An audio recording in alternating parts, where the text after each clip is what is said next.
परिवार। मुझे बड़े बड़े परिवार बहुत अच्छे लगते थे और मेरा सपना था कि मेरी शादी बड़े परिवार में हो। फाइनल ईयर के एग्ज़ाम देने के बाद मामा के पास जाना हुआ। मामी की मौसी किसी काम से वहाँ आई हुई थी और मुझे देखते ही मामी से उन्होंने कुछ बात की और रात को मेरे पापा मम्मी छोटे भाई पहुँच गए।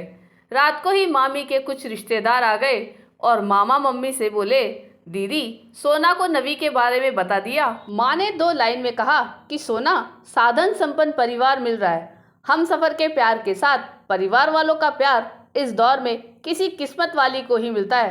तेरे आगे पढ़ने से भी कोई ऐतराज़ नहीं उन्हें। कोई तुम्हें पसंद हो तो अपने मामा को बता दे। मैंने अपनी सहेली की लव मैरिज से यही सीख ली थी कि मेरी ज़िंदगी का फैसला मम्मी पापा ही लेंगे और 2 हफ्ते में नवी मेरा हमसफ़र बन गया।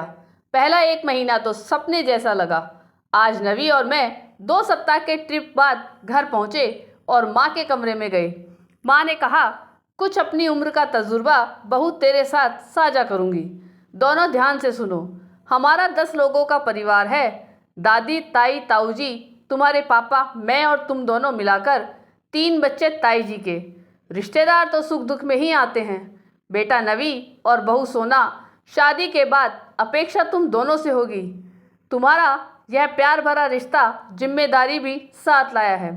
हर रिश्ता जिस नाम से जुड़ गया उसे दिल से तुम दोनों को निभाना है।